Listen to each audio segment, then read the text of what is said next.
تو وہ کیا ہے؟ اولیاء و طاغوت کیا کر رہا ہے طاغوت؟ یخرجونہم من النور. اچھا اب جب نور سے نکلا ہے تو یہ ظلمت پہ لے جائے؟ نہیں. جب یہ نور سے نکلتا ہے تو ظلمت پہ نہیں لے جاتا، ظلمات کی طرف لے جاتا ہے. یعنی تم کوئی ایک دروازہ چھوڑو گے اور دروازہ چھوڑ کر پھر در در کی ٹھوکریں کھاؤ گے. تو ایک دروازے کے مقابلے پہ در در کی ٹھوکریں ہیں. نور کو چھوڑو گے تو پھر تم ظلمات کی طرف چلے جاؤ گے، ظلمات کی طرف نہیں جاؤ گے. درود پڑھیے محمد وآل محمد کا.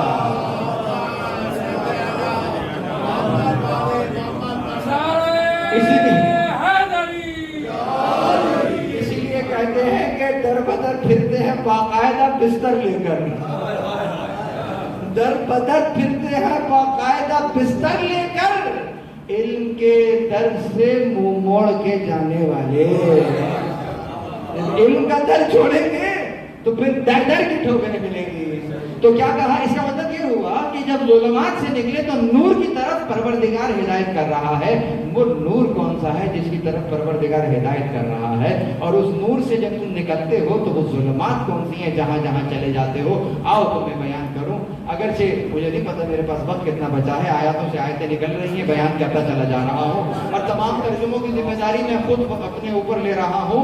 کسی کو کوئی اعتراض ہو، محسن بھائی کے پاس نمبر موجود ہے، وہ ان سے بات کر سکتا ہے. میں قرآن کو قرآن سے پڑھنے کا عادی ہوں. میں ادھر ادھر کی باتوں کو، سنی سنائی باتوں کو آپ کو نہیں بیان کر رہا ہوں. جب قرآن کو کھولا تو قرآن کہہ رہا ہے، پروردگار عالم رسول اللہ پر کیے گئے احسانات کو بتلا رہا ہے کہ الم یجد کا یتیما فآوا، کیا ہم نے تمہیں یتیم نہیں دیکھا، یتیم نہیں پایا، وآوا، اور تمہاری مدد نہیں کی، تمہاری نصرت نہیں کی، تمہاری سرپرستی نہیں کی، تمہاری پرورش نہیں کی. آوا کے بہت سے معنی ہے. فآوا یہاں پر چونکہ یتیم کے مقابلے پر استعمال ہوا ہے تو قرینے کو دیکھا جائے گا کہ چونکہ تمہارا کوئی سرپرست نہ تھا، تم یتیم تھے، تمہارے اوپر چھت نہیں تھی، تو ہم چھت بنے. فآوا پس ہم بنے. اب میں یہاں سے کیا بیان کروں؟ جا کر تاریخ میں دیکھیے کہ رسول اللہ کے اوپر چھت کون بنا ہے. تو وہ مسلمان جو ان کا کلمہ ڈھونڈ رہا ہے اسے یہ ڈھونڈنا چاہیے کہ وہ چھت کون سی ہے جو پروردگار کہہ رہا ہے کہ تم نہیں بنے تو میں بنا ہوں. وہ کون سا نفس پاکیزہ ہے کہ جس کے فعل کو پروردگار اپنا فعل کہہ رہا ہے. تاریخ کہہ رہی ہے کہ رسول اللہ کو پناہ دی ہے تو کس نے دی ہے؟ ابو طالب نے دی ہے. پروردگار کہہ رہا ہے میں نے پناہ دی ہے. یعنی ایسا پاک و پاکیزہ نفس ہے جب کوئی کام کر رہا ہے پروردگار کہہ رہا ہے تم نے نہیں کیا، میں نے کیا ہے. درود پڑھے محمد وآل محمد کا.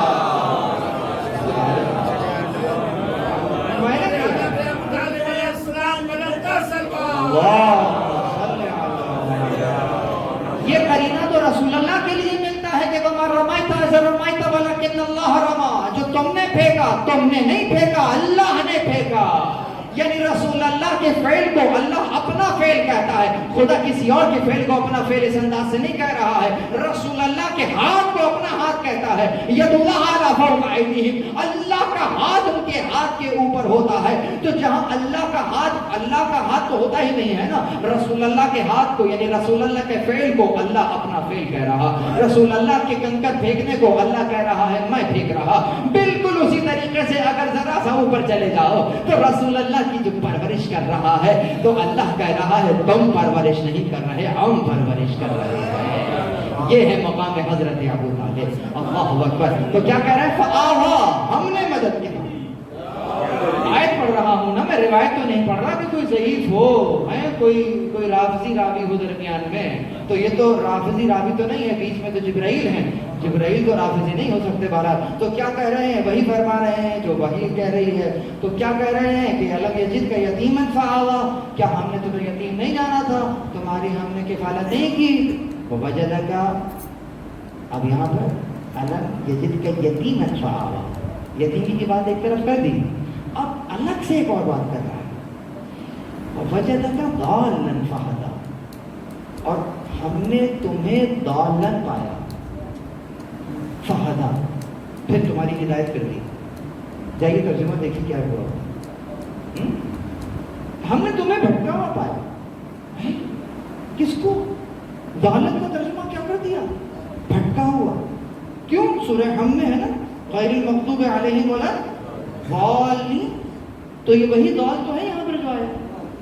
وہاں پر آپ کہہ رہے ہیں غیر المغضوب علیہم ولا الضالین, اور یہاں کہہ رہے ہیں الم یجدک یتیما فآویٰ ووجدک ضالا, ہم نے تمہیں پایا ضالا فہدیٰ, اور ہدایت کر دیے. مسلمانوں نے ترجمہ کہ ہم نے تمہیں گمراہ پایا تھا اور پھر ہم نے تمہیں راہ دکھا دی. تو جس مسلمان کا نبی گمراہ ہو معاذ اللہ, یعنی ایک وقت ایسا آیا ہو جب کہ وہ کہہ رہا ہے کہ ہم نے رسول کو ارسل رسولہ بالہدیٰ, ہم نے رسول اللہ کو بھیجا ہے ہدایت کے ساتھ. ہیں وہ تو کہہ رہا ہے ہم نے ہدایت کے ساتھ بھیجا ہے بالہدیٰ. بائے انصاف ہے, بائے انصاف کبھی جدا نہیں ہوتا. بالہدیٰ یعنی رسول اللہ کو بھیجا ہے تو ہدایت کے ساتھ بھیجا ہے. ایسا نہیں تھا کہ رسول اللہ تھے اور ہدایت ان کے ساتھ نہیں تھی. رسول اللہ کو وجود مقدس یہاں خلق ہوئے ہیں تو بالہدیٰ خلق ہوئے ہیں. ایسا نہیں ہو سکتا کہ رسول اللہ ہوں اور ان کے ساتھ ہدایت نہ ہو. یہ بائے انصاف ہے. تو رسول اللہ کو تو ہم نے بھیجا ہی ہدایت کے ساتھ ہے. جو رسول خلق ہی ہدایت کے ساتھ ہوا ہو اسے ہدایت کی ضرورت نہیں ہوتی, اس کے ذریعے سے تمہاری ہدایت کی ضرورت ہوتی ہے. یہ تو مکمل چکا ہے. تو کیا کہا ہم نے تمہیں وجدہ کا دور. اب ترجمہ کیا کریں, بھلے مسلمان جا رہے ہیں تو آؤ ذرا تھوڑا سا میرے ساتھ ذہن سے ذہن دلاؤ. فرشتہ آیا رسول اللہ کے پاس, طائف میں پتھرا ہو رہا ہے, لہو لہان ہے رسول اللہ, کیا کرنا ہے, لہو لہان ہے. فرشتہ آ گیا, یا رسول اللہ اجازت دیجیے میں ان پہاڑیوں کو ملا دوں آپ, لیکن ابھی عذاب ہے. توجہ ہے, ابھی کے ابھی عذاب آئے گا. کیا کروں, باتوں میں سے باتیں نکلی چلی جا رہی ہیں, اتنے ایک ایک لفظ کے اندر اتنا کچھ ہے. میں بیان رسول اللہ کا, یہاں پہ رکیے گا, ادھر ادھر ہو جائے تو یاد دلا دیجیے گا. رسول اللہ کا اختیار نظر آیا یہاں پہ. وہ حضرت ابراہیم کے پاس جب آیا تھا نا فرشتہ, توجہ ہے, قرآن پڑھ رہا ہوں, قرآن سورہ ہود جا کے پڑھیے گا. حضرت ابراہیم کے پاس آیا, پوری سنانی سنا دی, آخر میں عذاب کی بات کرتا ہے. تو حضرت ابراہیم عذاب کو ٹالنے کی درخواست کرتے ہیں. وہ کہتا ہے کہ ابراہیم اس سے الگ ہو جائیے, اپنی اس درخواست سے الگ ہو جائیے. اللہ کا ارادہ ہے عذاب تو آتا رہے گا. دیکھیے یہاں کسی نبی کی اہانت نہیں ہو رہی. فضلنا بعضهم علی بعض کی تفسیر بیان ہو رہی ہے کہ بعض کو بعض پر فضیلت دی ہے, تو اس فضیلت کی تفسیر بیان ہو رہی ہے کہ وہ جو امام الانبیاء ہے نا, ان کے لیے جب فرشتہ آ رہا ہے اور عذاب کی بات کر رہا ہے تو وہ کہہ رہے ہیں کہ یہ ٹل سکتا ہے. کہتا ہے نہیں, یہ ٹل نہیں سکتا ہے, عذاب آگے رہے گا. نبی فرشتے سے کہہ رہا ہے ٹل سکتا ہے, فرشتہ کہتا ہے نہیں یہ ٹل نہیں سکتا, یہ عذاب آگے رہے گا. سمجھ میں آ رہی ہے بات؟ اور یہاں معاملہ وہ برعکس ہے. یہاں فرشتہ اسی طلب کر رہا ہے, یا رسول اللہ اجازت ہے کہ یہاں عذاب لے آؤ. یہاں منع کرنے والی ذات جو ہے وہ فرشتوں کی نہیں ہے, رسول منع کر رہے ہیں کہ نہیں یہ مجھے جانتے نہیں ہیں. رسول اللہ کا اختیار سمجھ میں آیا؟ وہاں فرشتہ حکم دے رہا گویا نہیں یہ تو آگے رہے گا, کیس کھارے. یہاں پر فرشتہ خود کیس لے کر آ رہا ہے کہ آپ کی اجازت سے لے آؤں عذاب. کہا نہیں یہ مجھے جانتے نہیں ہیں. جانتے نہیں ہیں کا مطلب کیا ہے, یہ مجھے پہچانتے نہیں ہیں. اب ذرا ترجمہ کرو, یہاں تک کہ رسول اللہ کا جملہ سمجھ لیا ہے نا, کیوں کہا رسول اللہ نے. آؤ ذرا پہلے آؤ, ایک جملہ بہت مشہور ہے, کلمۃ الحکمہ ضالۃ للمومن. حکمت کا کلمہ مومن کی گمشدہ میراث ہے. حدیث ہے یا نہیں ہے؟ ضالۃ للمومن, مومن کے لیے کیا ہے, گمشدہ میراث ہے, جہاں سے ملے لے لو. کس کی میراث ہے؟ مومن کی میراث ہے. کیا؟ کلمہ حکمہ. کون سا کلمہ حکمہ؟ کہا جو گمشدہ ہو, یعنی کہ تمہیں معلوم نہیں تھا, آج کافر سے پتہ چل رہا ہے, لیکن چونکہ حکمت کی بات ہے لے لو. کیوں؟ تمہاری میراث ہے, اس کی نہیں ہے. تو اس کا مطلب اس کلمے کے اندر کلمۃ الحکمہ ضالۃ للمومن میں ضالت کا ترجمہ کیا ہے؟ ضالت کا مطلب یہ ہوگا کہ تمہاری گمشدہ ضالن ہے. لے لیا ترجمہ. اب واپس آیت پہ آ جاؤ. الم یجدک یتیما فآویٰ ووجدک ضالا, ہم نے تمہیں ضالن پایا تھا. یہ ضالن کیا ہوا؟ ہم نے تمہیں گمشدہ پایا تھا. یعنی کہ کیا؟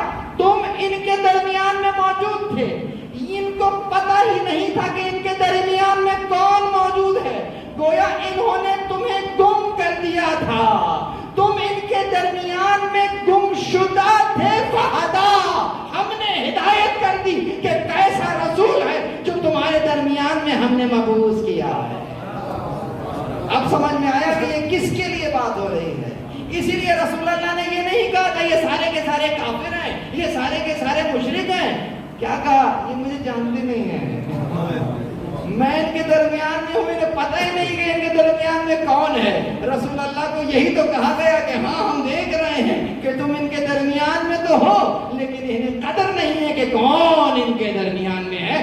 آؤ ہم ان کی ہدایت کا سامان کر دیتے ہیں. پھر آپ ہی دیکھیے کیسے کیسے تھے جو وہاں سے نکل کر یہاں آ گئے, کیسے کیسے تھے جو بےزر آئے بوزر ہو گئے, کیسے تھے جو فارس میں عیسائی تھے لیکن جب آئے تو محمدی ہو کر اٹھ گئے. درود پڑھیے محمد و آل محمد. اور یہ بات پوری ذمہ داری سے کہہ رہا ہوں, یہ محمدی ہونے کا کارخانہ آج بھی کھلا ہوا ہے. یہاں وقفہ برائے نماز یا کسی قسم کا کوئی بورڈ نہیں لگا ہوا ہے کہ 11 ہجری میں دروازہ بند ہو گیا.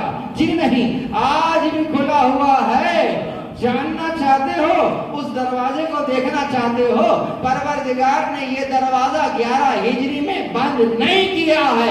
اگر دیکھنا چاہو 61 ہجری میں آنا, تمہیں رات کی تاریکی میں ہی صحیح ایک دروازہ ایسا نظر آئے گا کہ اگر چند لمحوں میں کوئی تفکر اور تدبر کر لے اور اس دروازے پر پہنچ جائے, پہنچنے سے پہلے لعن اللہ تھا, پہنچنے کے بعد علیہ السلام ہو جاتا ہے. درود پڑھیے محمد و آل محمد پر. صحیح ہے نا؟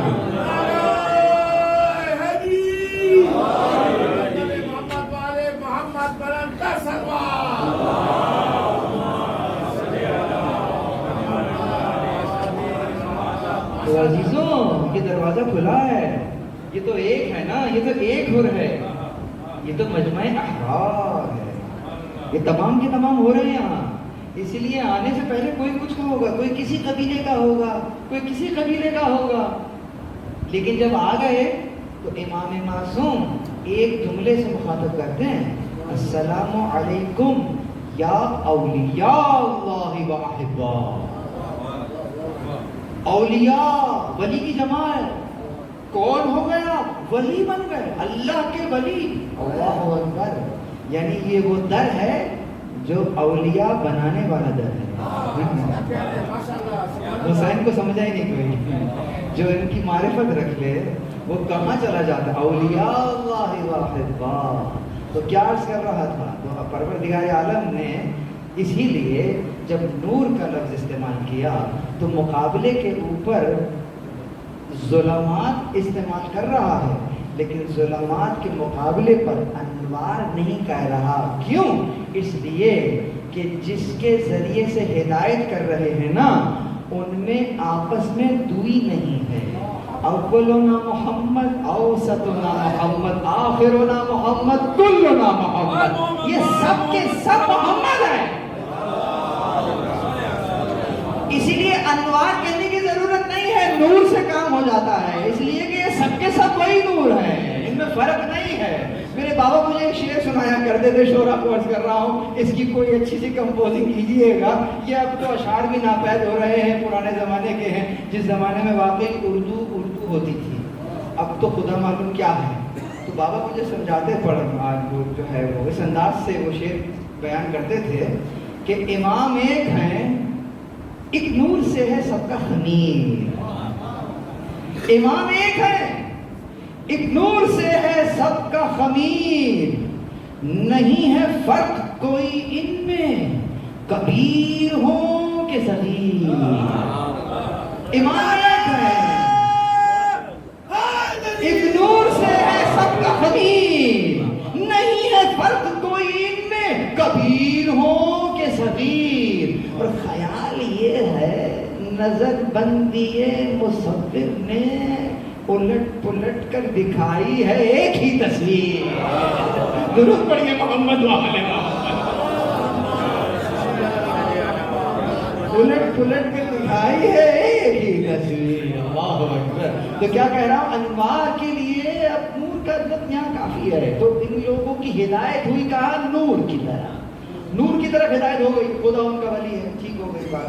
موسیٰ کو بھی اس لیے بھیجا کہ ہدایت کی طرف لے کر جائے، تو وہ ہدایت کیا ہے؟ ہدایت وہی ہے خدا کی بندگی، خدا کی معرفت۔ تو اب یہاں پر حضرت موسیٰ نے اپنا وہ کام انجام دیا، اور اس کے بعد کیا کہا؟ وَذَكِّرْهُمْ بِأَيَّامِ اللَّهِ، انہیں اللہ کے دن یاد دلاؤ۔ آیت سورہ ابراہیم ہی کی ہے، کیا اتفاق ہے؟ حضرت ابراہیم، سورہ ابراہیم کی آیت ہے 5ویں نمبر کی آیت۔ حضرت ابراہیم کی سورہ کا نمبر کون سا ہے؟ 14 ہے، سمجھ میں آ رہی ہے بات؟ اور آیت کون سی؟ 5ویں۔ جب کبھی بھی نور کی بات ہوتی ہے نا تو بات 14 اور 5 سے باہر نہیں جاتی ہے۔ درود پڑھیے محمد والے محمد۔ نور نور ہے، تو کیا کہا کہ ان کو اللہ کے دن یاد دلاؤ۔ یہ بتائیے دن مخلوق ہے یا نہیں؟ دن مخلوق ہے، مخلوق ہے نا، خلق ہوئے نہیں ہوئے؟ ایام خلق ہوئے ہیں، کس نے خلق کیے؟ خدا نے خلق کیے، تو کس کے دن ہوئے؟ اللہ کے دن ہوئے۔ کون سے دن اللہ کے ہوئے؟ جو دن خلق ہوا ہے مخلوق ہے، اور ہر مخلوق خالق کی ہے، تو تمام کے تمام ایام کس کے ہوئے؟ اللہ کے ہوئے۔ اللہ موسیٰ سے کہہ رہا کہ ان کو اللہ کے دن یاد دینا۔ اللہ کے تو سارے دن ہیں، کون سا دن یاد دینا ہے؟ تو اس کا مطلب یہ ہے کہ یہاں کہنے کا کوئی خاص مقصد ہے، قرینہ ہے، سمجھنا پڑے گا۔ ذکرہم، یاد دلاؤ ٹائم ٹو ٹائم۔ اور کیا یاد دلاؤ؟ ایام اللہ، اللہ کے یوم نہیں، ایام یاد دلاؤ۔ اب یہاں پہ پھر تفصیل کی گئی، وہ کون سے دن ہیں جو اللہ کے دن ہیں؟ تو تفصیل کا نتیجہ یہ آیا اقوال معصومین کی روشنی میں کہ، اور آیات قرآنی کی روشنی میں، کہ خود آیات کہتی ہیں اے بنی اسرائیل تم ان نعمتوں کو یاد کرو جو میں نے تمہیں دی، ان نعمتوں کو یاد کرو جو میں نے تمہیں دی۔ تو نعمتوں کو جب یاد کرو گے تو کیا ہوگا؟ جب نعمتیں یاد ہو رہی ہوں گی، کون یاد دلائے گا؟ رسول اللہ، یعنی کہ ان کے رسول اللہ یاد دلائیں گے، حضرت موسیٰ یاد دلائیں گے، نعمت کو یاد دلائیں گے، تو کیا ہوگا؟ نعمت کو یاد دلائیں گے تو نعمت دینے والے کا شکر ادا کیا جائے گا۔ جب نعمت دینے والے کا شکر ادا کیا جائے گا معنی اور مفہوم کے ساتھ، تو نتیجہ کیا ہوگا؟ نتیجہ یہ ہوگا کہ مخلوق خالق سے قریب ہو جائے گا۔ تو جب نعمت کو یاد کیا جائے تو نتیجتاً مخلوق خالق سے قریب ہو جاتا ہے۔ یہ مخلوق خالق سے قریب کیوں ہو رہی ہے؟ نعمت کو یاد کر کے۔ تو جس دن کسی نعمت کو یاد کیا جائے اور نتیجہ یہ نکلے کہ خدا سے وہ جو قرب ہے وہ مزید بڑھ گیا ہے، تو جب خدا سے قرب بڑھ جائے تو وہ کسی اور کا دن نہیں ہے، وہ اللہ کا دن ہے۔ تو جس دن تمہارا اور میرا اللہ سے قرب بڑھ رہا ہے، اصلاً یہ کس کا دن ہوگا؟ یہ خدا کا دن ہوگا۔ کیوں؟ میرا بندہ میرے قریب آ گیا ہے، میں تو اس کے قریب تھا، اس نے مجھ سے دوری کر لی تھی، آج یہ بھی میرے قریب آ گیا ہے۔ تو ان کو یاد دلاؤ اللہ کے دن۔ کیسے یاد دلاؤ؟ نعمتیں یاد دلاؤ۔ کون سی نعمتیں یاد دلاؤ؟ تو ابھی بیان کیا، پانی میں ہٹ گیا، خشکی نمودار ہو گئی، پتھر پہ مارا، خشکی ختم ہو گئی، پانی نمودار ہو گیا، یہ کیا وہ کیا، اجزا بنا، فرعون سے نجات، یہ نجات، وہ خان کا آنا، وہ دسترخوان سجانا، کتنی نعمتیں دی، کتنی نعمتیں دی۔ ان کو سب کی سب نعمتیں یاد دلاؤ، نتیجہ کیا ہوگا؟ نتیجہ یہ میرے قریب ہو جائیں گے۔ بس عزیزو، یہ تمام کی تمام نعمتیں ہیں جو ان کو مل رہی ہیں۔ پروردگار عالم ان نعمتوں کے ذریعے سے بنی اسرائیل کو کہہ رہا کہ تم ان نعمتوں کو یاد کرو، نتیجتاً یہ دن ایام اللہ قرار پائیں گے۔ اب آ جائیے اس طرف کہ پروردگار عالم نے یاد کرنے کو تو کہا ہے، لیکن کہیں یہ نہیں کہہ رہا کہ میں سوال بھی کروں گا تم سے ان نعمتوں کے بارے میں۔ سمجھ میں آ رہی ہے بات؟ ان نعمتوں کے بارے میں تم سے سوال بھی کروں گا، یہ تو کسی آیت میں کم از کم میں نے نہیں دیکھا۔ اگر آپ نے دیکھا ہو تو مجھے بتائیے گا کہ بنی اسرائیل سے پوچھا جائے گا کہ ہم نے جو تمہارے لیے پانی میں شگافتہ کیا تھا، پانی میں راستہ بنا دیا تھا، تو یقیناً یہ نعمت تھی، اور ہم سوال کریں گے تم سے اس بارے میں۔ ہم سوال کریں گے کہ ہم نے تم پہ آسمان سے خوان نازل کیا تھا، تو ہم سوال کریں گے کہ کتنی روٹیاں تم نے کھائی تھیں۔ ہم پوچھیں گے تم نعمت کے بارے میں پوچھیں گے۔ کوئی ایسی روایت ہے؟ کوئی پھٹی ہوئی کتاب نہیں، کوئی کتاب لکھی ہو، ایسی کوئی روایت نہیں لکھی، کوئی بک اسٹال پہ رکھی ہوئی ہو۔ اب تو ماشاءاللہ قبلہ بتا رہے تھے بہت سارے نئے نئے ورژن آ گئے ہیں، ہیں بہت سی نعتیں آ گئی ہیں، تو بہرحال ایسی ہی کوئی نعت آئی ہو جس کے اندر کوئی سلسلہ ہو؟ نہیں ہے نا، نہیں بیان کیا نا، ان نعمتوں کا سوال نہیں ہو رہا نا. ارے وہ تو خدا ہے. میں آپ کو اپنے گھر دعوت پہ بلاؤں اور جب آپ دعوت کھا کر گھر جا رہے ہوں تو میں کہوں ایک سیکنڈ رکیے حساب دے دیجیے کہ روٹیاں کتنی کھائی تھیں، شربت کے گلاس کتنے پیے تھے. آپ میرے بارے میں کیا سوچیں گے؟ یہ کیسا آدمی ہے، یہ کھلا بھی رہا ہے اور اس طریقے سے مجھ سے حساب مانگ رہا ہے. یہ تو آپ اور میں نہیں اپنے لیے روا رکھیں گے، یہ آپ اور میں اپنے لیے ایک آر سمجھیں گے کہ میں اس انداز سے کسی کو حساب دے رہا ہوں کہ کتنی روٹیاں کھائیں تھی، کتنا پانی پیا تھا. پروردگار عالم اگر کہہ رہا ہو ثم لتسألن یومئذ عن النعیم، اس دن ہم تم سے نعمت کے بارے میں سوال کریں گے، تو مجھے بتاؤ وہ نعمت کون سی نعمت ہوگی جس کے بارے میں خدا سوال کر رہا ہوگا؟ یہ کھانا پانی تو وہ نعمت نہیں ہوگی نا جس کا پروردگار آپ سے اور مجھ سے سوال کرے گا. یقیناً وہ نعمت کوئی ایسی نعمت ہے کہ اگر وہ نعمت نہ ہوتی تو یہ نعمتیں بھی تمہیں نہ ملتی. وہ جو ایک نعمت ہے وہی ہدایت کی نعمت ہے. لولا کا لما خلقت الافلاک، تجھے خلق کرنا مقصود نہ ہوتا کچھ خلق نہ کرتا. یعنی نعمت ہدایت ہے، اور وہ نعمت ہدایت کس کے ذریعے سے استمرار ہو رہی ہے تا قیامت تک جا رہی ہے. من کنت مولاہ فہذا علی مولاہ. یقیناً یہ نعمت ولایت ہے جو تمہیں اور مجھے مل رہی ہے. ہم تم سے سوال کریں گے ہم نے تمہارے لیے ایسے رہبران کا انتخاب کیا تھا، تم نے ان کے ساتھ کیا کیا؟ آؤ ذرا جواب تو دے دو. درود پڑھیے محمد وعلیہ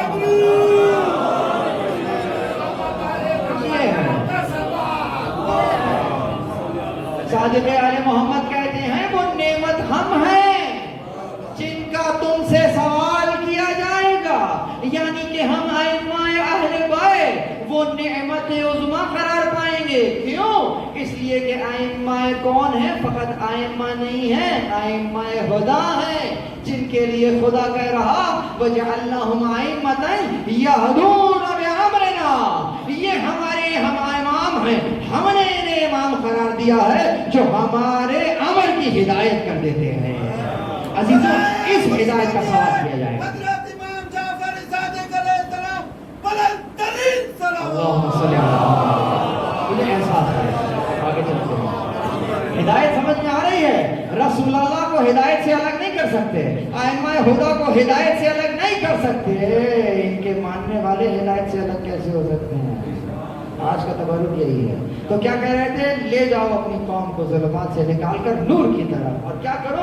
یہ آیات ہے پروردگار عالم کے لیے، پروردگار عالم کی آیات ہے تمہارے لیے، اور اس کے اندر یقیناً بہت سے نشانیاں چھپی ہوئی ہیں. صبار شکور، جو صبر کرنے والے ہیں اور جو شکر کرنے والے ہیں. صبر کے ساتھ شکر کا بیان کیا ہے. شکر کسے کہتے ہیں؟ بہت توجہ. شکر تو ہوتا ہی اس وقت ہے جب نعمت ملتی ہے.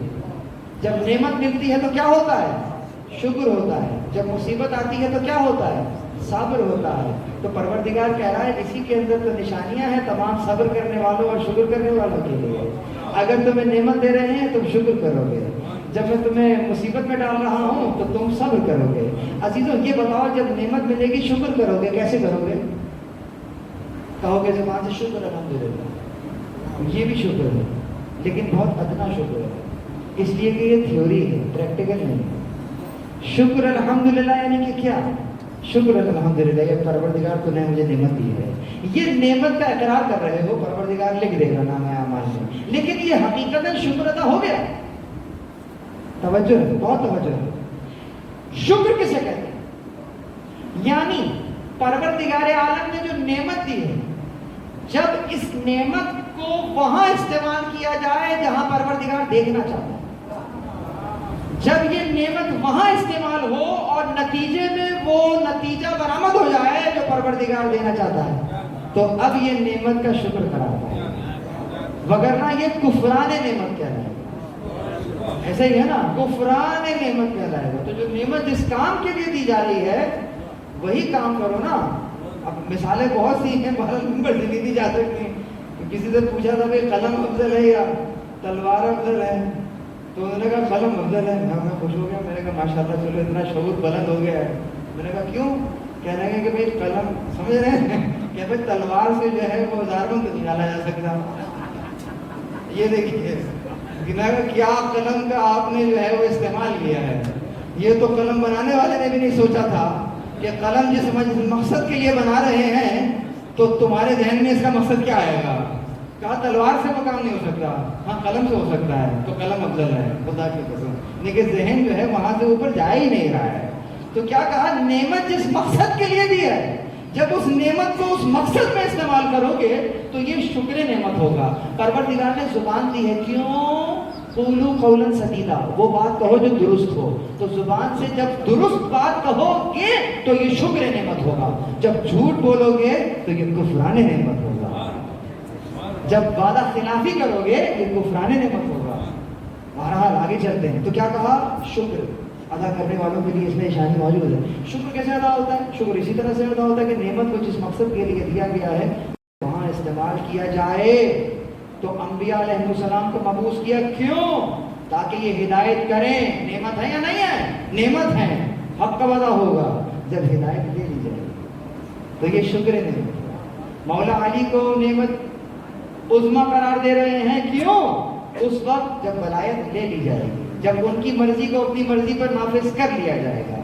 یہ شکر نعمت ہے. نہیں کیا تو کیا ہوگا؟ کفران نعمت ہوگا.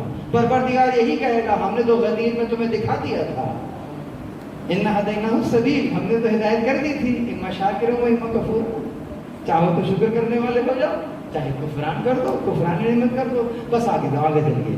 تو بس اسی آیت کے زمرے میں اب وقت ختم ہو چکا ہے, اگلی آیت کی تفسیر نہیں کر سکوں گا, لیکن اشارہ کر دوں گا سورہ حدید کی 25ویں آیت. گھر جا کر ہوم ورک دے رہا ہوں, پڑھیے گا.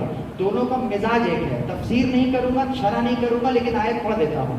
وہاں پہ کہا تھا وَلَقَدْ, اب یہاں پہ کہہ رہا ہے کہ ہم نے بعثنا, کہ ہم نے بھیجا وَلَقَدْ أَرْسَلْنَا مُوسَىٰ بِآيَاتِنَا, ہم نے بھیجا ہے موسیٰ کو آیات کے ساتھ. وہاں کہتا ہے وَلَقَدْ أَرْسَلْنَا رَسُولُنَا بِالْبَيِّنَاتِ, ہم نے رسولوں کو بھیجا ہے بینات کے ساتھ. وَأَنزَلْنَا مَعَهُمُ الْكِتَابَ وَالْمِيزَانَ, اور ان کے ساتھ کتاب کو بھی اتار دیا, میزان کو بھی اتار دیا. گویا رسولوں کو بھی بھیج دیا, کتاب بھی دے دی, میزان بھی دے دیا. جو مجھے کرنا تھا میں نے کر لیا. اب ایک کام ہے وہ تم نے کرنا ہے. وہ کیا ہے؟ لِيَقُومُ النَّاسُ بِالْقِسْطِ, لِيَقُومُ النَّاسُ, تاکہ لوگ آمادہ ہو جائیں, تاکہ قیام کریں. میں بالکل وہ ترجمہ کروں جو آیت ہے, لِيَقُومُ النَّاسُ, تاکہ لوگ قیام کریں, بالقسط, عدل کے ساتھ. لوگ عدل کے ساتھ قیام کریں. اس لیے پروردگار عالم نے انبیاء کو بھی بھیجا, کتاب کو بھی بھیجا, میزان کو بھی بھیجا. ایک نکاتی ایجنڈا, لوگ اتنے کیپیبل ہو جائیں کہ وہ عدل کو قبول کر لیں اور اس کے اوپر قیام کر لیں. سمجھ میں آ رہی ہے بات؟ انبیاء کے بھیجے جانے کا مقصد کیا؟ ربیع الاول میں بیٹھے ہوئے ہیں نا, ربیع الاول میں کون آ رہا؟ وہ جو باعث وجہ تخلیق کائنات ہے وہ بھی ربیع الاول میں آیا ہے, اور وہ کہ جس نے مکتب کی پہچان کروائی ہے وہ بھی ربیع الاول میں آیا ہے, اور وہ جس نے ان کو تمام ادیان پر غالب کرنا ہے اس کی امامت کا آغاز اس ربیع الاول میں ہو رہا ہے. درود پڑھیے محمد و آل محمد پر. لِيُظْهِرَهُ عَلَى الدِّينِ كُلِّهِ, ربیع الاول کو کس کی امامت کا آغاز ہے؟ اب یہ جملہ منہ پر آ گیا ہے تو مجھے بیان کرنا پڑے گا, بہت معذرت کے ساتھ اگر میں کہیں منٹوں سے اوپر جا رہا ہوں تو. لیکن بہرحال تصحیح کر لیجئے, میرا تو کام ہی یہی ہے. 9 ربیع الاول کو میں نے مبارکبادیں بھی قبول کی, آپ لوگوں نے بھی دی ہوں گی. کیا کہا تھا, کیا لکھا تھا ہے, کیا کس کی امامت کا آغاز ہو گیا؟ آئیے آج میلاد سے یہ تبرک لے کر جائیے گا, اور اگر روح میں یہ اتر جائے تو پھر دعا ضرور دیجیے گا. جو بات کہہ رہا ہوں غلط کہہ رہا ہوں, یہیں کھڑا ہوں کا بیان کیجیے گا. ہم ان ائمہ کو ماننے والے ہیں کہ جو بلا فصل امام ہوتے ہیں. ان کی امامت میں فصل نہیں ہوتا. جب فصل نہیں ہوتا تو بلا فصل ہی امام ہے نا.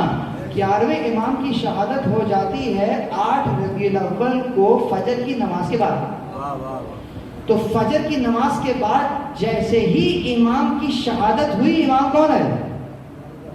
امام زمان. امام زمان امام ہے, بہت توجہ ہے. تو امام زمان کی امامت تو شروع ہو گئی 8 ربیع الاول کو، کیونکہ میں تو بلا فصل امام مانتا ہوں، جو نہیں مانتا اس کا مجھے معلوم نہیں ہے. یعنی یہاں شہادت ہوئی، اگلے ہی لہجے یہ امام ہے، انہی کے سرانے امام ہیں، اور امام ہی کے ہاتھوں تجویز تکبیر ہونی ہے. یہ تمام چیزیں موجود ہیں یا نہیں؟ تو 9 کو کیا ہو رہا ہے؟ کہنے کا فرق ہے، سمجھیے. وہ جو 8ویں کا دن شروع ہوا تھا، شب لگتی ہے تو دن شروع ہو جاتا ہے نا. 8ویں کا جب دن شروع ہوا تھا اس وقت امام کون؟ اس وقت امام 11ویں امام تھے. جو ہے لیکن ابھی دن ختم نہیں ہوا، آدھا دن ختم ہوا ہے، یعنی رات ختم ہوئی ہے، صبح کا آغاز ہوا ہے، آدھا دن ختم ہوا ہے، باقی کا آدھا شروع ہوا ہے. اس شروع ہوئے ہوئے دن میں اب امام کون ہے؟ 12ویں امام ہے. دن شروع ہو چکا ہے، تو اس دن میں، اس دن کی شروعات میں امام 11ویں امام تھے، اور یہاں پر 12ویں امام اب امام ہو گئے ہیں. لیکن جب نبی کا دن شروع ہوا ہے تو نبی کا دن، اب بہت توجہ رہے، اب یہ نہ کہنا کہ نبی کے دن امام کی امامت شروع ہو رہی ہے، بلکہ یہ مبارکباد دینا یوم کو کہ آج تم شروع ہو رہے ہو میرے زمانے کی امام کی امامت میں. تو 9 کو دن شروع ہو رہا ہے امام زمان کی امامت میں. امامت تو کل ہی شروع ہو چکی تھی، دن آج شروع ہو رہا ہے، یعنی ایک نئے دور کا آغاز ہو رہا ہے. اور کون سا امام؟ امام بھی وہ کہ جس کے ہاتھوں کربلا کا انتقام لیا جانا ہے، جس کے ہاتھوں رسول اللہ کو غالب ہونا ہے، جس کے ہاتھوں لِيَقُومُ النَّاسُ بِالْقِسْطِ ہونا ہے، کہ لوگ عدل کے ساتھ قیام کریں گے. کیسے قیام کریں گے؟ یہ ظہور کرے گا، اور ظہور کرنے کے بعد عوام میں کیا کرے گا؟ عدل و انصاف کو ایسے رائج کر دے گا جیسے یہ زمین ظلم و جور سے بھر چکی ہوگی. تو گویا امام زمان علیہ السلام کے ظہور کی جو علت ہے وہ بھی یہی قرار پائے گی کہ جب ان کے ناصر آمادہ ہو جائیں، جب ان کے لوگ آمادہ ہو جائیں، لِيَقُومُ النَّاسُ، جب عوام اتنی باشعور ہو جائے کہ اپنے لیے حق کو حق سمجھنے کے لیے کیپیبل ہو جائے، جب امام زمان کی معرفت حاصل ہو جائے، جب ان کا اصل مقام سامنے آ جائے، اس کو امامت کو جب اپنے پورے سیاق و سباق اور پوری تابانی کے ساتھ اپنے نفس پر نافذ کر لے، اب یقیناً وہ یوسف زہرا پردہ غیب سے ہمارے سامنے جلوہ افروز ہوں گے. یہ ہے وہ تبرک آج کا خاص. میں نے انبیاء کی ولادتوں کو بھی ٹچ کیا ہے، میں نے رسول اللہ کی ولادت کا مقصد بھی بیان کیا ہے، اور اسی ربیع الاول میں جو 9 کا دن آپ گزار کے آج یہاں بیٹھے ہوئے ہم میلاد منا رہے ہیں، یقیناً یہ تمام کی تمام نسبتیں ہمیں اپنی ذمہ داری کا احساس دلواتی ہیں، اور وہ ذمہ داری کوئی اور نہیں ہے، وہ عدل کا قیام ہے. اور عدل کا قیام ہے جو کہ ائمہ معصومین کی روشنی کے اقوال کی روشنی میں ہے، قرآن کی روشنی میں ہے، حدیث کی روشنی میں ہے. اس کا نتیجہ کیا ہوگا؟ نتیجہ یہ ہوگا کہ سب سے پہلے مہدویت میرے نفس پہ ظہور کرے گی، اس کے بعد میرے خانوادے میں ظہور کرے گی. جب ہر خانوادے میں مہدویت کا ظہور ہو چکے گا تو گویا کسی ایک محلے میں مہدی کا ظہور ہو چکا ہوگا. اسی انداز سے یہ نورانیت پھیلتی جائے گی، انفجار نور ہوتا چلا جائے گا. کبھی کوئی نائجیریا سے نکلے گا لبیک یا مہدی کہتے ہوئے، یقیناً کوئی کبھی پاکستان سے بھی اپنی اسی نورانیت کے ذریعے سے، اگرچہ اس کا ظاہری بدن بہت کالا ہوگا لیکن اس کا قلب حضرت بلال کی طرح اتنا نورانی ہوگا کہ یقیناً ظاہراً دیکھتے ہوئے تو نائجیرین لگ رہا ہے لیکن قلب اتنا نورانی ہے. 1 نہیں 2 نہیں، ارے جتنے بیٹے ہوں میرے سامنے قتل کر دو، میں ولایت مولا علی علیہ السلام سے، ائمہ معصومین کے حکم کے حکومت کے حق سے، حق حاکمیت سے میں ایک درجہ بھی پیچھے ہٹنے کو تیار نہیں ہوں. یہ ہے وہ نورانیت جو مجھے اور آپ نے ان ایام کے ذریعے سے اپنے نفسوں پر اتارنی ہے. جس دن یہ نورانیت میرے نفس میں جذب ہو گئی، سمجھ جانا وہ دن کوئی اور دن نہیں ہے، ایام اللہ ہے، اللہ کا دن ہے، کیونکہ تم اللہ کے ایسے قریب ہو گئے ہو جیسے وہ تمہیں دیکھنا چاہتا ہے. پروردگار آج کے اس میلاد کو، اگرچہ میں نے بہت کوشش کی کہ عالم عقل تک لے کر آؤں اور یقیناً آپ نے میرا ساتھ بھی دیا ہے، تو بس اب میں یہ دعا مانگ رہا ہوں، پروردگار عالم تجھے واسطہ محمد اور اہل بیت محمد علیہ السلام کا، کہ ہمیں آج کے اس میلاد سے یہ تبرک دے دے کہ ہم یوسف زہرا کی ویسی نصرت کر سکیں جیسا تو دیکھنا چاہتا ہے. ہم ایسے ناصر بن جائیں رسول اللہ کو آج کے دن اس سے اچھا دینے والا کوئی تحفہ نہیں ہوگا کہ یا رسول اللہ آپ کا آخری فرزند جو پردہ غیب میں ہے اس کے لیے میرے پاس نصرت کا تحفہ موجود ہے، میں اسے اپنی نصرت دینا چاہتا ہوں، اس کو قبول کیجئے گا، نتیجے میں مجھے بھی انہی اسباب میں شامل کیجئے گا جن اسباب کے تحت آپ تمام دنیا کے اوپر، تمام ادیان کے اوپر غالب ہو رہے ہوں گے۔ پروردگار عالم ہمیں یہ توفیق عنایت فرما کہ ہم کلمہ حق کو پورے عالم اسلام میں بلند کریں، پورے عالم اقوام میں بلند کریں اور امام زمان علیہ السلام کے ناصروں میں سے شمار ہوں۔ پروردگار عالم جتنے لوگ بھی اس وقت یہاں بیٹھے ہوئے ہیں، سن رہے ہیں، جہاں جہاں تک بھی میری آواز جا رہی ہے، ان کے گناہ کبیرہ و صغیرہ کو معاف فرما۔ آج خوشی کا دن ہے پروردگار عالم، اس خوشی کے دن میں یقیناً بادشاہ قیدیوں کو رہا کر دیا کرتے ہیں، ہم گناہوں کی قید میں مبتلا ہیں، آج اس قید سے ہمیں رہائی نصیب فرما۔ پروردگار ہماری آنکھوں پہ گناہوں کی دھول ہے، آج کے اس دن کی برکت سے ان آنکھوں کی دھول کو ہٹا دے، یہ گناہوں کی دھول ہمارے آنکھوں سے ہٹا دے تاکہ یوسف زہرا کی زیارت کر سکیں۔ پروردگار عالم ان سماعتوں کو وہ درجہ عنایت فرما کہ جب صبح میں اپنے امام زمان کو سلام کرتا ہوں تو ان کا جواب سلام میں سن سکوں۔ پروردگار تجھے واسطہ محمد اور اہل بیت محمد علیہ السلام کا فرزند زہرا کے قتل کے انتقام کے لیے حضرت حجت کا جلد ظہور فرما۔ ربنا تقبل منا انک انت السمیع العلیم یا رب الحسین بحق الحسین عشق صدیق الحسین ظہور الحجہ۔